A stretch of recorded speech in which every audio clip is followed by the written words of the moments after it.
Rumah bukan sekedar bangunan dengan dinding dan atap, tetapi merupakan tempat kembali, beristirahat, serta ruang di mana keluarga bisa tumbuh dan berbagi cerita di setiap harinya. Halo semuanya, saya Rijal Anaf Makarim dengan NIM 255571161 SV26113. Dan pada video ini saya akan mereview desain rumah saya dengan satu lantai bergaya modern dengan ukuran persegi 15,5 x 15,5 meter.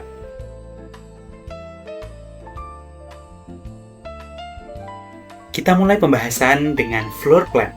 Floor plan pada rumah ini dirancang dengan pembagian zona yang jelas antara area publik, semi-publik, private, dan service. Memasuki area publik pada rumah ini yang meliputi teras, taman, dan ruang tamu sebagai ruang penerima tamu yang mudah diakses dari luar. Memasuki area semi-publik terdiri dari ruang keluarga, ruang makan, dan ruang TV yang berfungsi sebagai ruang interaksi bersama antara penghuni dan tamu-tamu tertentu. Pada area privat, mencakup kamar tidur, ruang sholat, serta ruang baca atau belajar yang dirancang untuk aktivitas personal sehingga membutuhkan tingkat privasi yang lebih tinggi. Sementara itu, area servis yang meliputi dapur, kamar mandi, ruang laundry, gudang, dan garasi yang berfungsi mendukung aktivitas rumah tangga dan ditempatkan terpisah agar tidak mengganggu kenyamanan rumah tangga. Menuju ke desain 3D rumah. Desain rumah kali ini saya menerapkan gaya modern minimalis yang menekankan komposisi yang rapi, geometris yang presisi, kemudian penggunaan elemen-elemen yang fungsional, sehingga menciptakan kesan rumah yang modern, ringan, dan mudah untuk dirawat.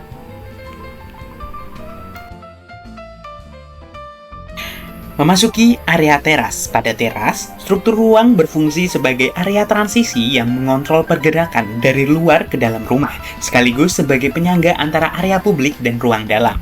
Ruang tamu dirancang secara fungsional sebagai ruang penerima dengan akses langsung dari teras, sehingga aktivitas tamu tidak mengganggu zona keluarga. Pada bagian tengah, ruang keluarga tersambung dengan ruang tamu dan memiliki struktur terbuka yang berperan sebagai pusat sirkulasi dan aktivitas. Ruang keluarga juga dibuat luas karena agar tidak memerlukan koridor yang berlebih. Kamar tidur disusun pada zona privat dengan struktur ruang yang mendukung aktivitas istirahat. Ukuran dan posisi pintu yang tidak menghadap langsung ke ruang tamu dapat memastikan privasi yang memadai. Kemudian, ruang sholat ditempatkan pada area yang relatif tenang, dengan struktur ruang yang semi terbuka sehingga mendukung suasana ibadah yang khusyuk. Ruang belajar atau ruang baca memiliki struktur ruang yang lebih terisolasi dari area ramai. Hal ini bertujuan untuk menciptakan lingkungan yang kondusif bagi aktivitas belajar dan bekerja. Di area belakang, ruang makan dan dapur disusun secara berdekatan dengan struktur ruang yang saling terhubung. Susunan ini mempersingkat alur aktivitas memasak, menyajikan, dan membersihkan. Kemudian terdapat ruang laundry yang berada pada zona servis dengan struktur terpisah dari ruang utama. Penempatan ini memastikan aktivitas domestik tidak mengganggu kenyamanan dari ruang-ruang utama. Kamar mandi dan WC dirancang dengan struktur ruang yang mudah diakses dari berbagai tempat. Ruang TV ditempatkan sebagai bagian dari zona semi-publik dengan struktur ruang yang lebih privat dibanding ruang keluarga. Gudang berfungsi sebagai ruang penyimpanan dan ditempatkan pada area servis agar tidak mengganggu area utama rumah dan ditempatkan di daerah yang sulit dijangkau. Taman depan berfungsi sebagai elemen penyambut sekaligus penyangga visual dan akustik antara rumah dengan lingkungan luar.